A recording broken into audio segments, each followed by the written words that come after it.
Today's topic is regret. I think we've all had really tough decisions that we've had to make where you spend hours, or months, or weeks having this huge, massive decision, and you got your two choices, and you're measuring all the factors, and you're trying to figure it out, and you go back and forth, back and forth, back and forth, and you're struggling to make a decision, and then the deadline approaches, and you don't have a choice. And then you think it out, plan it out, and when it's all said and done with, clearly this decision is better. So when the decision comes, you're like, I choose this. This is the better choice. There we go. And then sometimes it could be minutes, hours, days, months, weeks. I don't know. You find out you made the wrong choice. The other option was the way better option. And what do? What do you sit there saying? Dang it. Did it again. Stupid. What were you doing? And sometimes people can sit in that window of being mad and regretting their decision for months, for years, feeling dumb about the choice they made or regretting the decision they made. I'm here to tell you that's not the right approach to go. I'm here to try to give you a different perspective. So if you've been suffering with something you regret from years ago, this message is for you. See, I want to make it clear there's another kind of regret that this topic isn't about. Sometimes, you have an emotional reaction. You're just craving a ton of junk food, and you get home and ice cream and cookies and chips and all that stuff sounds delicious. And then the next morning you get up, step on the scale, and you're like, oh my God, what have I done? Yeah, that's that kind of regret. I'm not talking about that kind of regret. That was just a bad emotional decision. The type of decisions I'm talking about are the deep, heavy situations where you were weighing stuff out, you were trying to factor it out. This is tough stuff to deal with. And then you find out you made the wrong choice. I'm going to give you a great example from Tony Dungy. He's the former coach of the Indianapolis Colts and the Tampa Bay Buccaneers, Super Bowl champion. Currently, I believe he's on CBS or NBC as an NFL analyst.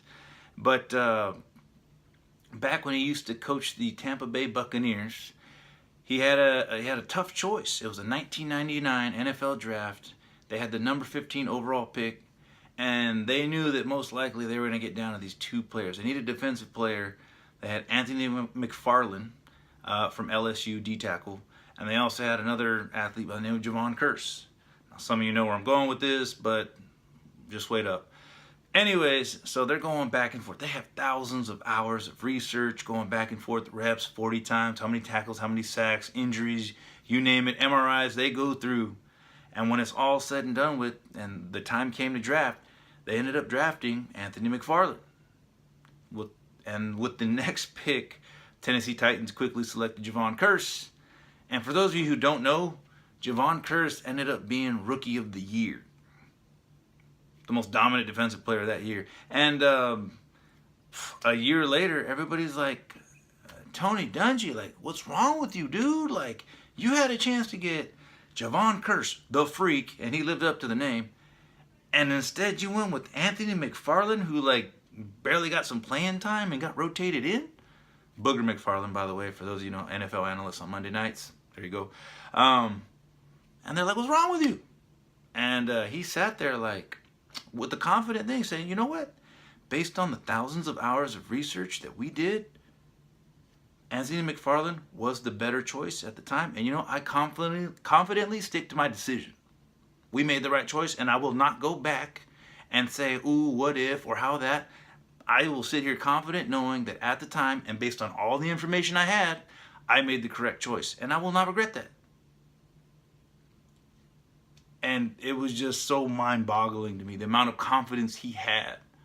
And that's what I want for you.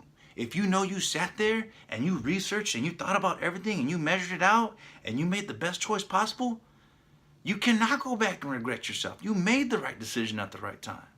Don't go back feeling guilty for all this stuff. You made the right choice. It just didn't turn out in your favor. And that's okay. All I ask is that you learn from it, get better at it. Maybe there was a factor that you focused too much on or not enough on, and make a better decision next time. You have the ability to overcome this, and I really believe that, saying they're regretting all your decisions is not the way to go. Take it as a learning experience. Give yourself credit for putting in the time and effort. And hey, a lot of people in your other situation wouldn't recover from that. But you have. You're still standing. So I encourage you, keep going, keep digging, keep grinding. You can accomplish anything you want. as long as you're willing to put in the work for it. I believe in you. Go get it.